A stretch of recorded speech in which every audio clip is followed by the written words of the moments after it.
मैं ना सुनाचली कथा कहानी और उपन्यास की संग के साथ पुनः हाजिर हूँ। दोस्तों लीजिए सुनिए शरद चंद्र चट्टोपाध्याय की लिखी हुई कहानी विलासी का वाचन मेरे अर्थात ना सुनाचली के स्वर में। पक्का 2 कोस रास्ता पैदल चलकर स्कूल में पढ़ने जाया करता हूँ। मैं अकेला नहीं हूँ, 10-12 जने हैं जिनके घर देहात में हैं। उनके लड़कों को 80% इसी प्रकार विद्या लाभ करना पड़ता है। अतः लाभ के अंकों में अंत तक बिल्कुल शून्य न पड़ने पर भी जो पड़ता है उसका हिसाब लगाने के लिए इन कुछ एक बातों पर विचार कर लेना काफी होगा कि जिन लड़कों को सवेरे 8 बजे के भीतर ही बाहर निकलकर आने जाने में 4 कोस का रास्ता तय करना पड़ता है।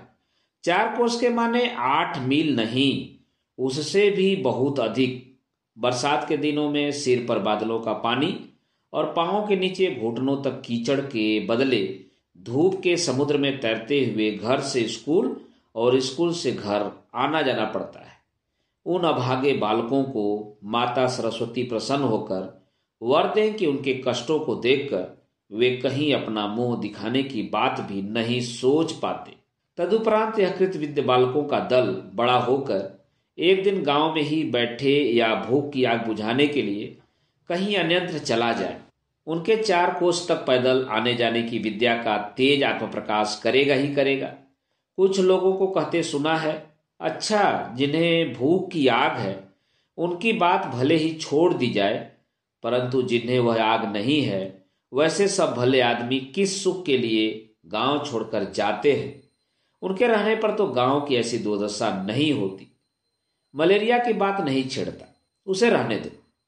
परंतु इन 4 कोस तक पैदल चलने की आग में कितने भद्र लोग बाल बच्चों को लेकर गांव छोड़कर शहर चले गए हैं, उनकी कोई संख्या नहीं है। इसके बाद एक दिन बाल बच्चों का पढ़ना लिखना भी समाप्त हो जाता है। तब फिर शहर की सुख सुविधा में रुचि लेकर वे लोग गांव में लौटकर नहीं आ पाते। परंतु रहने दो इन सब व्यर्थ बातों। स्कूल जाता हूं, 2 कोस के बीच ऐसे ही 2-3 गांव पार करने पड़ते हैं। किसके बाग में आम पकने शुरू हुए हैं, किस जंगल में करौदे काफी लगे हैं, किसके पेड़ पर कटहल पकने को हैं, किसके अमृतवान केले की गहर पकने वाली है, किसके घर के सामने वाली झाड़ी में अनानास का फल रंग बदल रहा है, किसकी पोखर के किनारे वाले खजूर के पेड़ से खजूर तोड़कर खाने से पकड़े जाने की संभावना कम है। इन सब खबरों को लेने में समय चला जाता है। परंतु जो वास्तविक विद्या है, कमस्कटका की राजधानी का क्या नाम है एवं साइबेरिया की खान में चांदी मिलती है या सोना मिलता है, ये सब आवश्यक तथ्य जानने की तनिक भी फुर्सत नहीं मिलती। इसलिए इम्तिहान के समय एडिन क्या है पूछे जाने पर कहता है पर्सिया का बंदर, और हुमायूं के पिता का नाम पूछे जाने पर लिख आया तुगलक खां। एवं आज 40 का कोठा पार हो जाने पर भी देखता हूं उन सब विषयों में धारणा प्राय वैसी ही बनी हुई है। तदुपरांत प्रमोशन के दिन मुंह लटकाकर घर लौट आता और कभी दल बांधकर मास्टर को ठीक करने की सोचता और कभी सोचता ऐसे वाहियात स्कूल को छोड़ देना ही ठीक। हमारे गांव के एक लड़के के साथ बीच बीच में स्कूल मार्ग पर भेंट हो जाया करती थी। उसका नाम था मृत्युंजय। मेरी अपेक्षा वह बहुत बड़ा था, 3री क्लास में पढ़ता था। कब वह पहले पहल 3री क्लास में चढ़ा यह बात हम में से कोई नहीं जानता था। संभवतः वह पुरातत्वविदों की गवेषणा का विषय था, परंतु हम लोग उसे इस 3री क्लास में ही बहुत दिनों से देखते आ रहे थे। उसके 4थे दर्जे में पढ़ने का इतिहास भी कभी नहीं सुना था। 2रे दर्जे से चढ़ने की खबर भी कभी नहीं मिली थी। मृत्युंजय के माता पिता भाई बहन कोई नहीं था केवल गांव के एक ओर एक बहुत बड़ा आम कटहल का बगीचा और उसके बीच एक बहुत बड़ा खंडहर सा मकान, और थे एक दूसरे के रिश्ते के चाचा। चाचा का काम था भतीजे को अनेक प्रकार से बदनामी करते रहना। वह गांजा पीता है, ऐसे ही और भी क्या क्या। उनका एक और काम था, यह कहते फिरना इस बगीचे का आधा हिस्सा उनका है, नालिश करके दखल करने भर की देर है। उन्होंने एक दिन दखल भी अवश्य पा लिया, परंतु वह जिले की अदालत में नालिश करके ही ऊपर की अदालत के हुक्म से, परंतु वह बात बाद में होगी। मृत्युंजय स्वयं ही पकाकर खाता एवं आमों की फसल में आम का बगीचा किसी को उठा देने पर उसका साल भर खाने पहनने का काम चल जाता और अच्छी तरह ही चल जाता। जिस दिन मुलाकात हुई उसी दिन देखा कि वह छिन्न भिन्न मैली किताबों को बगल में दबाए रास्ते के किनारे चुपचाप चल रहा है। उसे कभी किसी के साथ अपनी ओर से बातचीत करते नहीं देखा, अपितु अपनी ओर से बात स्वयं हम ही लोग करते।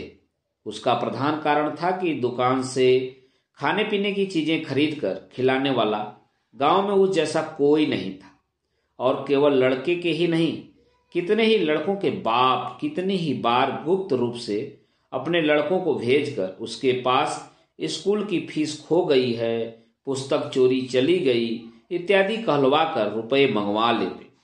इसे कहा नहीं जा सकता, परंतु ऋण स्वीकार करने की बात तो दूर रही, उसके लड़के ने कोई बात भी की हो, यह बात भी कोई बाप भद्र समाज में कबूल नहीं करना चाहता। गांव भर में मृत्युंजय का ऐसा ही सुनाम था। बहुत दिनों से मृत्युंजय से भेंट नहीं हुई। एक दिन सुनाई पड़ा वह मरणासन अवस्था में पड़ा है।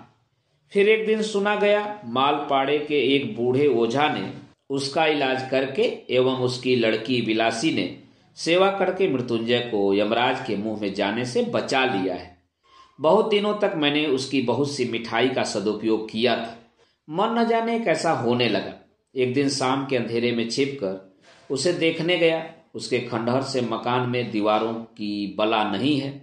स्वच्छंदता से भीतर घुसकर देखा, घर का दरवाजा खुला है। एक बहुत तेज दीपक जल रहा है और ठीक सामने ही तख्त के ऊपर धूले उजले बिछौने पर मृत्युंजय सो रहा है। उसके कंकाल जैसे शरीर को देखते ही समझ में आ गया, सचमुच ही यमराज ने प्रयत्न करने में कोई कमी नहीं रखी, तो भी वह अंत तक सुविधापूर्वक उठ नहीं सका। केवल उसी लड़की के जोर से जो सिरहाने बैठी पंखे से हवा झल रही थी वह उठा। अचानक मनुष्य को देखकर वह चौंक कर उठ खड़ी हुई। वह उसी बूढ़े सपेरे की लड़की विलासी है। उसकी आयु 18 की है या 28 की, सो ठीक निश्चित नहीं कर सका, परंतु मुंह की ओर देखने भर से खूब समझ गया। आयु चाहे जो हो, मेहनत करते करते और रात रात भर जागते रहने से इसके शरीर में अब कुछ नहीं रहा है।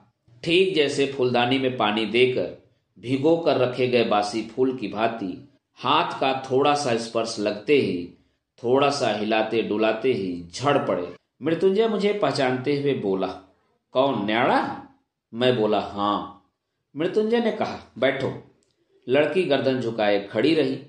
मृत्युंजय ने 2-4 बातों में जो कहा उसका सार यह था कि उसे खाट पर पड़े 1.5 महीना हो चला है। बीच में 10-15 दिन वह अज्ञान अचैतन्य अवस्था में पड़ा रहा। अब कुछ दिन हुए वह आदमियों को पहचानने लगा है। यद्यपि अभी तक वह बिछौना छोड़कर उठ नहीं सकता, परंतु अब कोई डरने की बात नहीं है। डर की कोई बात न सही, परंतु बालक होते हुए भी मैं यह समझ गया कि आज जिसमें खाट छोड़कर उठने की शक्ति नहीं है, उस रोगी को इस वन के बीच अकेली जिस लड़की ने बचा लेने का भार अपने ऊपर उठाया, वह कितना बड़ा गुरु भार है। दिन के बाद दिन, रात के बाद रात उसकी कितनी सेवा, कितनी शुश्रूषा, कितना धैर्य, कितना रत जगा है। यह कितने बड़े साहस का काम है। परंतु जिस व्यक्ति ने इस असाध्य साधन को संभव कर डाला, उसका परिचय यद्यपि उस दिन नहीं पाया, परंतु एक दिन दूसरे से पा लिया। लौटते समय लड़की एक दूसरे दीपक को लेकर मेरे आगे आगे टूटी दीवारों के अंत तक आई। इतनी देर तक उसने एक बात तक नहीं कही थी, लेकिन इस बार धीरे धीरे बोली, सड़क तक तुम्हें पहुंचाऊं क्या? बड़े बड़े आम के वृक्षों से सारे बगीचों में जैसे एक जमा हुआ सा अंधकार लग रहा था। सड़क दिखाई देने की बात तो दूर, अपना हाथ तक दिखाई नहीं देता था। बोला, पहुंचाने की जरूरत नहीं, केवल दीपक दे दो। दीपक मेरे हाथ में देते ही दोबारा उसके उत्कंठित चेहरे पर मेरी दृष्टि पड़ी। धीरे धीरे वह बोली, अकेले जाने में डरोगे तो नहीं? थोड़ा आगे तक पहुंचाओ? एक स्त्री पूछ रही है। डरोगे तो नहीं? अस्तु, मन में चाहे जो हो, प्रत्युत्तर में केवल ना कहकर आगे बढ़ गया। उसने फिर कहा, वन जंगल का रास्ता है, जरा देख देख कर पांव रखते हुए जाना। मेरे शरीर के रोंगटे खड़े हो गए, परंतु इतनी देर बाद समझा कि उद्वेग किसके लिए था और वह उजाला दिखाती हुई इस जंगली रास्ते को पार कर देना चाहती थी।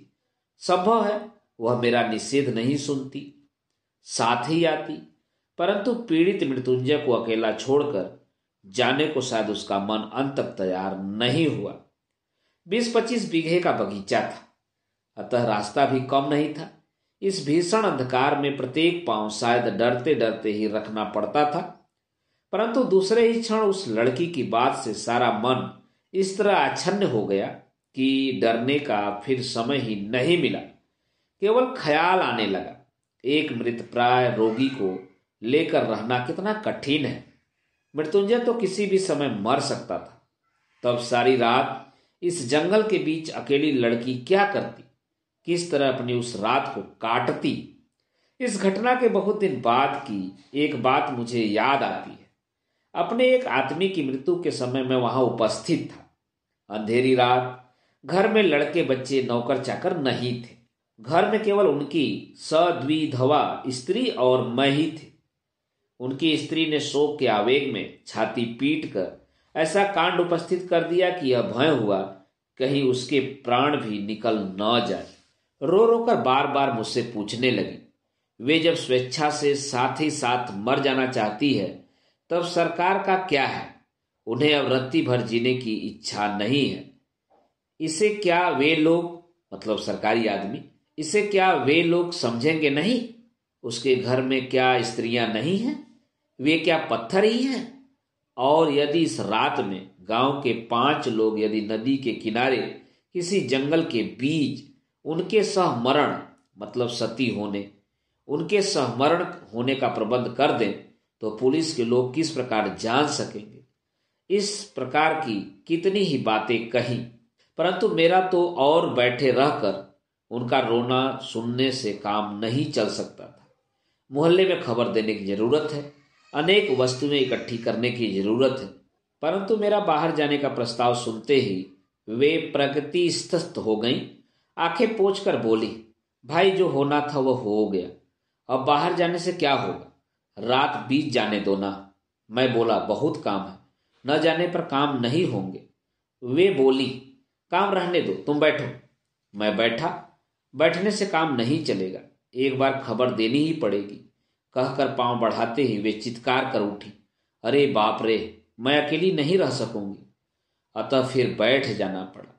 कारण तब समझ में आया, जिस स्वामी के जीवित रहते हुए वे निर्भयता पूर्वक 25 वर्ष तक अकेली घर में रही, उसकी मृत्यु को चाहे सह भी लें, उसकी मृतदेह के समीप इस अंधेरी रात में 5 मिनट बैठना भी सहन नहीं हो सकता। यदि छाती किसी बात से फटती है तो इस मृत स्वामी के समीप अकेले बैठने से ही। परंतु उनके दुख को तुच्छ करके दिखाना भी मेरा उद्देश्य नहीं है। क्या वे सच्ची नहीं थी, यह बात कहने का भी मेरा अभिप्राय नहीं है। क्या एक आदमी के व्यवहार से ही उसकी अंतिम मीमांसा हो गई, यह भी नहीं है।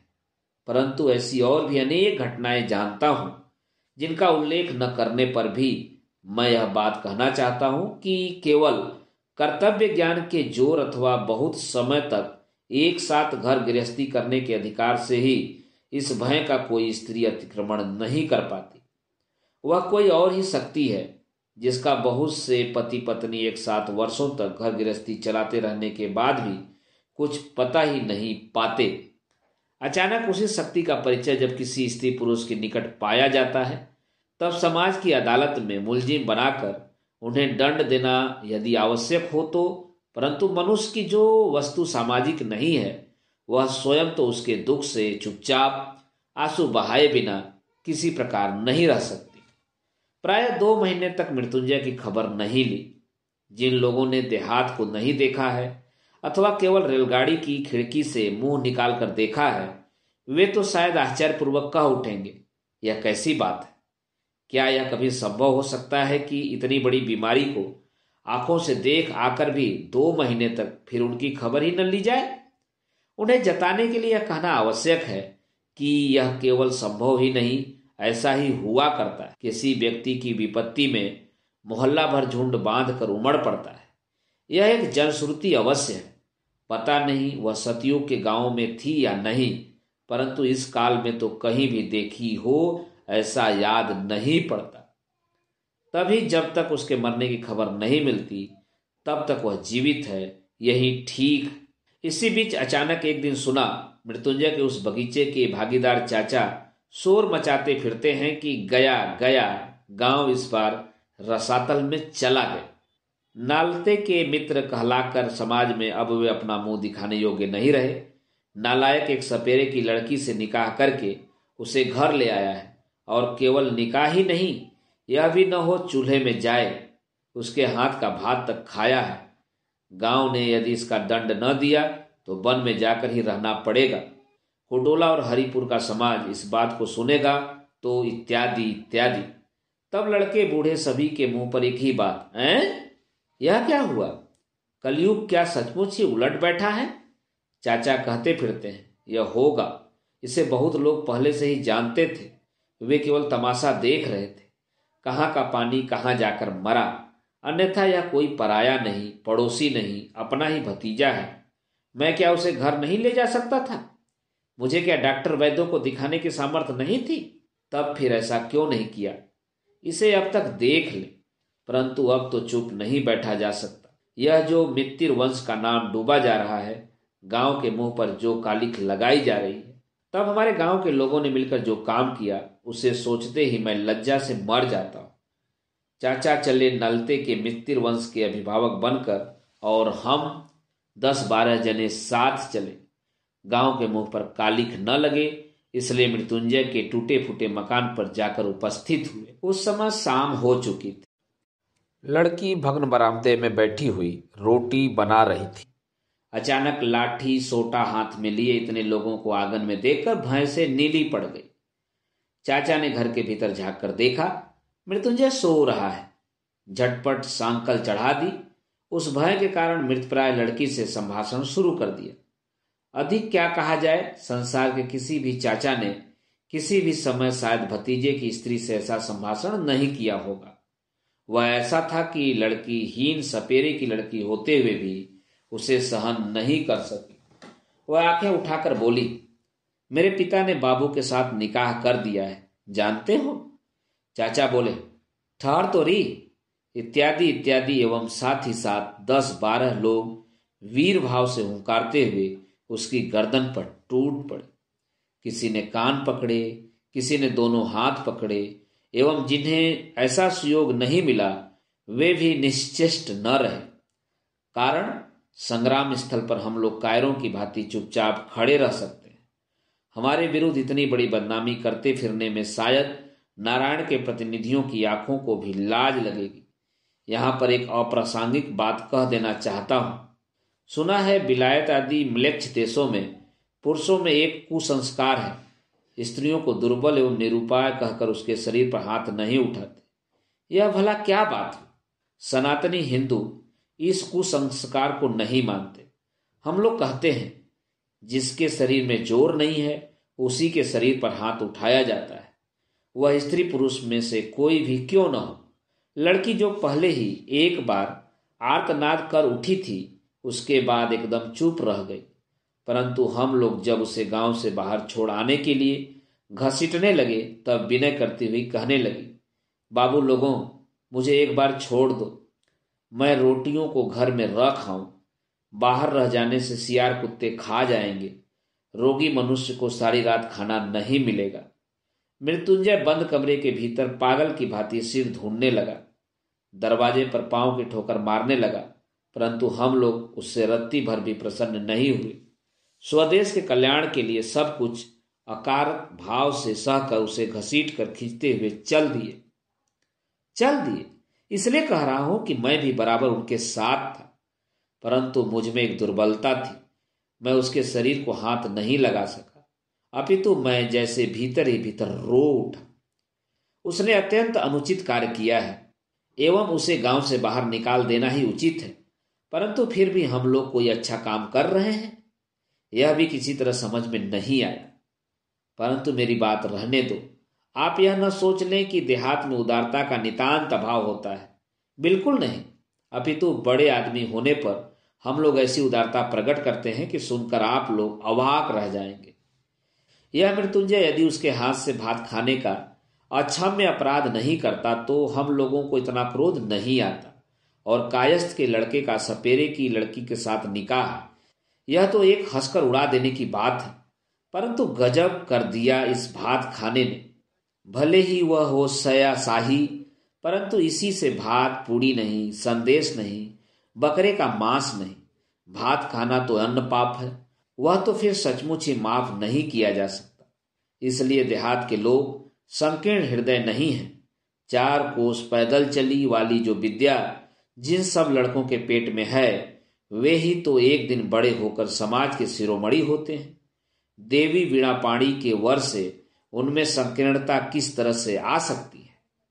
इसके कुछ दिन बाद ही प्रातः स्मरणीय स्वर्गीय मुखोपाध्याय महाशय की विधवा पुत्र वधू मानसिक वैराग्य से 2 वर्ष तक काशीवास करके तब लौटी। तब निंदक लोग कानाफूसी करने लगे कि आधी संपत्ति इस विधवा की है एवं बाद में उसके हाथ से निकल जाए, इस भय से छोटे बाबू प्रयत्न और बड़े परिश्रम के बाद बहू जी को जहां से लौटा लाए हैं वह काशी ही होगी। जो भी हो, छोटे बाबू ने अपनी स्वाभाविक उदारता से गांव की पंचायती पूजा में 200 रुपये दान देकर गांव के 5 ब्राह्मणों को दक्षिणा सहित उत्तम फलाहार देने के पश्चात प्रत्येक श्रेष्ठ ब्राह्मण के हाथ में जब एक एक कांसे का गिलास देकर विदा किया, तब धन्य धन्य हो उठी। यही क्यों मार्ग में आते हुए बहुत से लोग देश एवं विदेश के कल्याण के निमित्त कामना करने लगे कि ऐसे जो सब बड़े आदमी हैं उनके घर घर में प्रतिमास ऐसे ही शुभ अनुष्ठान क्यों नहीं हुआ करते। परंतु रहने दो, हमारे महत्व की कहानियां अनेक हैं। युग युग से संचित होकर प्राय प्रत्येक ग्रामवासी के द्वार पर वे स्तूपाकार हो उठी हैं। इस दक्षिण बंगाल के अनेक गांवों में बहुत दिनों तक घूमकर गर्व करने योग्य अनेक बड़ी बड़ी घटनाएं प्रत्यक्ष देखी हैं। चरित्र बल, धर्म बल, सामाजिक बल और विद्या के बल में शिक्षा बिल्कुल पूरी हो गई है। अब केवल अंग्रेजों को कसकर गाली दे सका तो देश का उद्धार हो जाए। लगभग 1 वर्ष हो गया, मच्छरों का काटना अब और नहीं सहा गया। तब संस्कार गिरी से सबको इस्तीफा देकर घर लौट आया हूं। एक दिन दोपहर के समय 2 कोस पर मालपाड़े से होकर चला जा रहा था। अचानक देखा एक झोपड़ी के दरवाजे पर मृत्युंजय बैठा है। उसके माथे पर गेरुए रंग की पगड़ी, बड़ी दाढ़ी और केस, गले में रुद्राक्ष और कौड़ियों की माला है। कौन कह सकता है यह हमारा वही मृत्युंजय है। कायस्थ का लड़का 1 वर्ष के भीतर ही जाति खोकर एकदम भली भांति सपेरा बन गया। मनुष्य कितनी जल्दी अपने 14 पुरखों की जाति को विसर्जित कर एक अन्य जाति में चला जाता है। यह एक आश्चर्यजनक घटना है। ब्राह्मण का लड़का मेहतरानी के साथ निकाह करके मेहतर हो गया और उनका व्यवसाय अपना लिया। यह शायद आप सभी ने सुना होगा। मैंने श्रेष्ठ ब्राह्मण के लड़के को एंट्रेंस पास कर लेने के बाद भी डोम की लड़की से विवाह कर डोम बनते हुए देखा है। इस समय वह सूप डलिया बनाकर बेचा करता है, सुअर चराता है। भले कायस्थ के लड़के को कसाई की लड़की के साथ निकाह करके कसाई होते हुए भी देखा है। आज वह अपने हाथ से गाय काटकर बेचता है। उसे देखकर कौन कह सकता है कि किसी समय वह कसाई से भिन्न और कुछ होगा, परंतु सबका वही एक कारण है।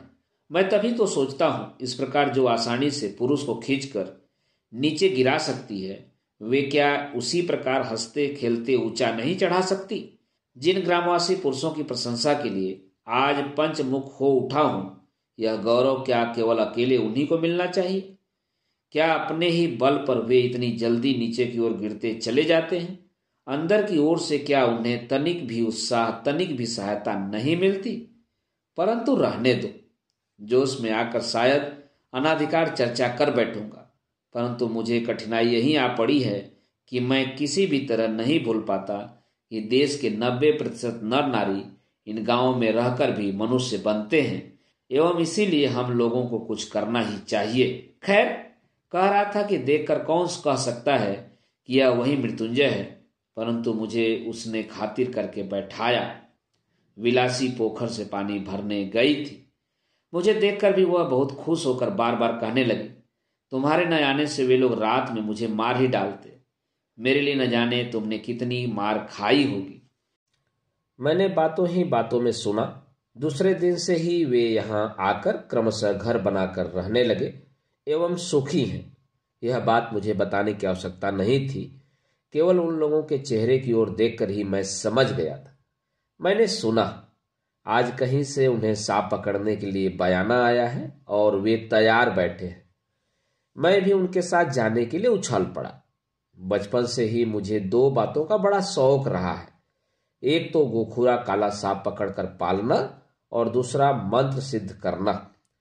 सिद्ध होने का उपाय अब तक ढूंढ कर भी नहीं निकाल सका था, परंतु मृत्युंजय को उस्ताद के रूप में पा लेने की आशा से आनंद से उत्फुल्ल हो उठा। वह अपने सुप्रसिद्ध ससुर का शिष्य है, अतः बड़ा आदमी है। मेरा भाग्य अचानक ऐसा चमक उठेगा, इसे कौन सोच सकता था। परंतु काम बड़ा है एवं भय का भी है, कहकर पहले उन दोनों ने आपत्ति की, किंतु मैंने ऐसी जीत पकड़ ली कि महीने भर के भीतर ही मुझे शागिर्द बना लेने के अतिरिक्त मृत्युंजय को और कोई मार्ग ही नहीं मिला। सांप पकड़ने का मंत्र और तरकीब सिखाकर एवं भुजा में औषधियों वाला एक ताबीज बांधकर बाकायदा सपेरा बना दिया। मंत्र क्या था जानते हैं? उसका अंतिम भाग मुझे याद है। ओरे केवट तू मनसा का बामन, मनसा देवी मेरी माँ, उलट पुलट पाताल फोड़, ढोढ़ा का विष तू ले ले, अपना विष ढोढ़ा को दे दे, दूधराज मणिराज किसकी आज्ञा से, विष हरि की आज्ञा से। इसका अर्थ क्या है सो मैं नहीं जानता, कारण जो इस मंत्र के सृष्टा ऋषि थे अवश्य ही कोई न कोई थे, उनका साक्षात्कार कभी नहीं मिला। अंत में एक दिन इस मंत्र की सत्यनिष्ठा की चरम मीमांसा हो गई, परंतु जब तक नहीं हुई थी तब तक सांप पकड़ने के लिए मैं चारों ओर प्रसिद्ध हो गया। सब लोग कहने लगे, हाँ न्याड़ा एक गूढ़ी आदमी है, सन्यासी वेश में कामाख्या जाकर सिद्ध हो आया है। इतनी आयु में इतना बड़ा उस्ताद बन जाने से घमंड में भरकर मेरे पांव ही धरती पर नहीं पड़ते थे। यह हालत हो गई। विश्वास नहीं किया। केवल दो व्यक्तियों ने, मेरा जो गुरु था वह तो अच्छी बुरी बात नहीं कहता था, परंतु विलासी बीच बीच में मुंह बिचकाकर हंसती हुई कहती, ठाकुर ये सब भयंकर जानवर हैं, जरा सावधानी से हिलाया डुलाया करो। वस्तुतः मैं विषदंत तोड़ने, सांप के मुंह से विष निकालने के काम ऐसी लापरवाही से करने लगा था कि वह सब याद करके मेरा शरीर आज भी कांप उठता है। असल बात यह है कि सांप पकड़ना भी कठिन नहीं है, एवं पकड़े हुए सांप को 2-4 दिन हाड़ी में बंद रखने के बाद उसके विष दंत भी तोड़े जाए या न तोड़े जाए, किसी भी तरह वह काटना नहीं चाहता। फन उठाकर काटने का बहाना भी करेगा, भय दिखाएगा, परंतु काटेगा नहीं। बीच बीच में हम गुरु शिष्यों के साथ विलासी तर्क करती। सपेरों का सबसे लाभदायक व्यवसाय है जड़ी बूटी बेचना, जिसे देखते ही सांप को भागने का रास्ता नहीं मिलता, परंतु उससे पहले एक मामूली सा काम करना पड़ता है। जिस सांप को जड़ी दिखाकर भगाना हो उसके मुंह को एक लोहे की सलाख गर्म करके कई बार दाग देना चाहिए। तदुपरांत उसे सलाख दिखाओ या एक सींग ही दिखा दो, उसे कहीं भाग कर जान बचाने की ही सूझेगी। इस काम के विरुद्ध विलासी भयानक आपत्ति करती हुई मृत्युंजय से कहती, देखो इस तरह मनुष्यों को ठगना मत। मृत्युंजय कहता, सभी करते हैं, इसमें दोष क्या है? विलासी कहती, करने दो सबको, हम लोगों को तो खाने पीने की फिक्र नहीं है, फिर हम क्यों झूठ मूठ लोगों को ठगने जाए। एक और बात, सांप पकड़ने का बयाना आते ही विलासी अनेक प्रकार की बाधा देने का प्रयत्न करती। आज शनिवार है, कल मंगलवार है, ऐसे कितने ही। मृत्युंजय के उपस्थित न होने पर तो वह एकदम भगा ही देती, परंतु उपस्थित रहने पर नगद रुपए का लोभ वह संवरण नहीं कर पाता और मुझे तो एक तरह का नशा सा हो गया था। अनेक प्रकार से उसे उत्तेजित करने की चेष्टा में कमी नहीं रहने देता। वस्तुतः इसमें मजे के अतिरिक्त कहीं भय भी है, यह बात मेरे मन में ठहरती ही नहीं, परंतु इस पाप का दंड मुझे एक दिन अच्छी तरह भोगना पड़ेगा। उस दिन 1.5 कोस की दूरी पर एक ग्वाले के घर सांप पकड़ने गया था। विलासी हमेशा साथ जाती थी, आज भी साथ थी। मिट्टी की मड़ैया में थोड़ी सी खोज करते ही एक बिल का चिन्ह मिल गया। हम में से किसी ने नहीं देखा, परंतु बिलासी सपेरे की लड़की थी। उसने झुककर कुछ कागज के टुकड़े उठाते हुए मुझसे कहा, ठाकुर जरा सावधानी से खोदना, एक ही सांप नहीं है, एक जोड़ा तो है ही, शायद और भी अधिक हो। मृत्युंजय बोला, ये लोग तो कहते हैं कि एक ही सांप आकर घुसा है, एक ही दिखाई दिया है। बिलासी ने कागज दिखाते हुए कहा, देखते नहीं, उन्होंने यहां रहने की जगह बना ली है। मृत्युंजय ने कहा, कागज तो चूहे भी ला सकते हैं। विलासी ने कहा, दोनों बातें हो सकती हैं, परंतु 2 सांप मैं कहती हूं। वास्तव में विलासी की ही बात ठीक निकली और मर्मांतक भाव से उस दिन ठीक निकली। 10 मिनट के भीतर ही एक खरीस गोखुरा सांप पकड़कर मृत्युंजय ने मेरे हाथ में दे दिया, परंतु उसे पेटी में बंद करके लौटते न लौटते ही मृत्युंजय आह कहकर निश्वास छोड़ता हुआ बाहर आ खड़ा हुआ। उसकी हथेली के पीछे से झरझर खून बह रहा था। पहले तो सब जैसे हतबुद्धि हो गए, कारण सांप पकड़ने जाते समय वह भागने के लिए व्याकुल न होकर बिल से एक हाथ मुंह बाहर निकालकर डस ले, ऐसी अमानवीय घटना जीवन में केवल एकमात्र यही देखी थी। दूसरे क्षण बिलासी चित्कार करती हुई दौड़ी और आंचल से उसका हाथ बांध दिया एवं जितनी तरह की जड़ी बूटी वह साथ लाई थी उन सबको चबाने के लिए दे दिया। मृत्युंजय का अपना ताबीज तो था ही, उसके ऊपर मेरा ताबीज खोलकर भी उसके हाथ में बांध दिया। सबको यह आशा थी कि विष इससे ऊपर नहीं चढ़ेगा। मैं अपने उसी बिसहरी की आज्ञा से मंत्र का जोर जोर से बार बार पाठ करने लगा। चारों ओर भीड़ जमा हो गई एवं इस पर अंचल में जहां भी जितने गुणी व्यक्ति थे सबको खबर देने के लिए चारों ओर आदमी दौड़ पड़े। विलासी के पिता को भी समाचार देने के लिए आदमी गए। मैं अविराम गति से बिना रुके मंत्र पढ़ता रहा, परंतु 15-20 मिनट बाद जब मृत्युंजय एक बार वमन करके नाक के स्वर में बातें करने लगा, तब तो विलासी एकदम पछाड़ खाकर जमीन पर गिर पड़ी। मैं भी समझ गया मेरी बिसहरी की दुहाई अब काम नहीं आने वाली। आसपास के और भी 2-4 उस्ताद आ पहुंचे। हम लोग कभी तो एक साथ और कभी अलग अलग 33 करोड़ देवियों की दुहाई देने लगे, परंतु बिस ने एक की भी दुहाई नहीं मानी। रोगी की हालत बराबर खराब होती चली गई। जब देखा गया कि अच्छी बातों से काम नहीं चलेगा, तब 3-4 ओझाओं ने मिलकर बिस की ऐसी अकथ्य और अश्रव्य भाषा में गाली गलौज करना शुरू कर दिया कि अगर बिस के कान होते तो मृत्युंजय को छोड़ने की तो कौन बात कहे, वह देश को ही छोड़कर बहुत दूर भाग जाता। मगर किसी से भी कुछ लाभ न हुआ। लगभग आधे घंटे जूझने के बाद रोगी ने अपने माता पिता के लिए मृत्युंजय नाम और अपने ससुर के लिए दिए हुए मंत्र औषधि आदि सबको मिथ्या प्रमाणित करके यह लोक की लीला समाप्त की। बिलासी अपने पति का सिर गोद में रखकर बैठी थी। वह मानो बिल्कुल पत्थर सी हो गई। जाने दो, उसके दुख की कहानी अब बढ़ाना नहीं चाहता। सिर्फ इतना ही कहकर यह कहानी खत्म कर दूंगा कि वह 7 दिन से ज्यादा अपना जिंदा रहना न सह सकी। मुझसे एक दिन उसने सिर्फ यह कहा, महाराज मेरे सर की कसम है, इस काम को तुम अब कभी न करना। मैं अपना ताबीज और कवच तो मृत्युंजय के साथ ही दफना चुका था। बच रही थी सिर्फ बिसहरी की आज्ञा, परंतु वह आज्ञा कोई मजिस्ट्रेट की आज्ञा नहीं और सांप का विष हिंदुस्तानियों का विष नहीं। इस बात को भी मैं समझ गया था। एक दिन जाकर सुना घर में जहर की तो कमी नहीं थी, बिलासी ने उसे ही खाकर आत्महत्या कर ली है और शास्त्रों के अनुसार निश्चय ही वह नरक गई। परंतु वह कहीं भी जाए, जब मेरा अपना जाने का समय आएगा तब इतना तो मैं कह सकता हूं कि वैसी ही किसी एक नगर में जाने के प्रस्ताव से मैं कदापि पीछे न हटूंगा। चाचा साहब बगीचे पर 16 आने दखल जमाकर अत्यंत विज्ञ की भांति चारों तरफ कहते फिरने लगे, उसकी अपघात मृत्यु न होती तो और किसकी होती।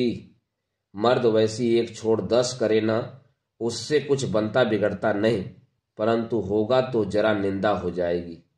मगर उसके हाथ का भात खाकर मौत क्यों बुलाई भला। खुद मरा और मेरा भी सिर नीचा कर गया। न कोई आग देने वाला रहा और न कोई पिंड पानी देने वाला। श्राद्ध शांति कुछ भी नहीं हुई। गांव के लोग एक स्वर में कहने लगे, इसमें क्या शक है, यन्न पाप महापाप है। बाप रे, इसका कोई प्रायश्चित है? विलासी की आत्महत्या की घटना भी बहुतों के परिहास का विषय हो गई। मैं अक्सर सोचा करता हूँ, यह अपराध शायद उन लोगों ने ही किया था, परंतु मृत्युंजय तो एक गांव का लड़का था, देहात के तेल पानी से ही इतना बड़ा हुआ था, फिर भी उसे इतने दुस्साहस के काम में जिसने प्रवृत्त कर दिया था, उसे किसी ने आंखें खोलकर देखा तक नहीं। मुझे मालूम होता है, जिस देश के नर नारी में परस्पर हृदय जय करके विवाह करने की रीति नहीं है, बल्कि वह निंदा की चीज है, जिस देश के स्त्री पुरुष आशा करने के सौभाग्य और आकांक्षा करने के भयंकर आनंद से हमेशा के लिए वंचित हैं, जिन्हें विजय का गर्व और पराजय की व्यथा इनमें से किसी को भी अपने जीवन में वहन नहीं करना पड़ता, जिनके भूल करने का दुख और भूल न करने का आत्मप्रसाद दोनों में से एक बला नहीं, जिनके प्राचीन और बहुदर्शी विज्ञ समाज ने बहुत ही सावधानी से देश के लोगों को सब तरह के हंगामों से अलग रखकर आजीवन केवल भले आदमी बने रहने की व्यवस्था कर दी है। इसी से विवाह संस्कार जिनके लिए महज एक कॉन्ट्रैक्ट है, फिर वह वैदिक मंत्रों से डॉक्यूमेंट शुदा चाहे जितना पक्का ही क्यों न हो गया हो, उस देश के लोगों में इतनी सामर्थ्य नहीं है कि वे मृत्युंजय के अन्न पाप का कारण समझ सके। विलासी का जिन लोगों ने मजाक उड़ाया था, वे सभी साधु गृहस्थ और साधु गृहिणियां हैं। उन सबको अक्षय स्वर्ग और सती लोक प्राप्त होगा, यह भी मैं जानता हूँ। परंतु वह सफेरे की लड़की जब एक पीड़ित और सैयाग्रस्त रोगी को तिल तिल करके जीत रही थी, उसके उस समय के गौरव का एक कण भी शायद आज तक उसमें से किसी ने आंखों से नहीं देखा। मृत्युंजय हो सकता है कि एक बहुत ही तुच्छ आदमी हो, किंतु उसका हृदय जीतकर उस पर कब्जा करने का आनंद तो तुच्छ नहीं था। उसकी वह संपदा तो मामूली नहीं थी। इस देश के लोगों के लिए इस चीज को ही समझ सकना कठिन है। मैं भूदेव मुखर्जी के पारिवारिक निबंधों को भी दोष नहीं दूंगा और शास्त्रीय तथा सामाजिक विधि विधानों की भी निंदा नहीं करूंगा, और कहने पर मुंह पर जवाब देते हुए जो कहेंगे कि यह हिंदू समाज अपने विधि विधानों के जोर से ही इतनी शताब्दियों के इतने विद्रोह तूफानों के बाद भी जीवित है, मैं उसकी भी अत्यंत भक्ति करता हूँ। प्रत्युत्तर में उनसे मैं यह हरगिज नहीं कहूंगा कि जीवित रहना ही चरम सार्थकता है। ऐसे तो अतिकाय हाथी तक लुप्त हो गए हैं और तिलचट्टे जीवित हैं। मैं सिर्फ इतना ही कहूंगा कि बड़े आदमी के नंद गोपाल की तरह दिन रात आंखों में और गोद ही गोद में रखने से वह अच्छा तो रहेगा, इसमें संदेह नहीं, परंतु बिल्कुल ही तिलचट्टे की तरह जिलाए रखने की अपेक्षा अगर उसे एक बार गोद से उतार कर और भी 5 आदमियों की तरह 2-4 कदम पैदल चलने दिया जाए तो शायद वह प्रायश्चित करने लायक पाप न होगा। दोस्तों, अभी आप सुन रहे थे शरतचंद्र चट्टोपाध्याय की लिखी हुई कहानी विलासी का वाचन मेरे अर्थात ना सुनांचली के स्वर में। दोस्तों, यह कहानी कैसी लगी कमेंट में लिखकर अवश्य बताइएगा। धन्यवाद।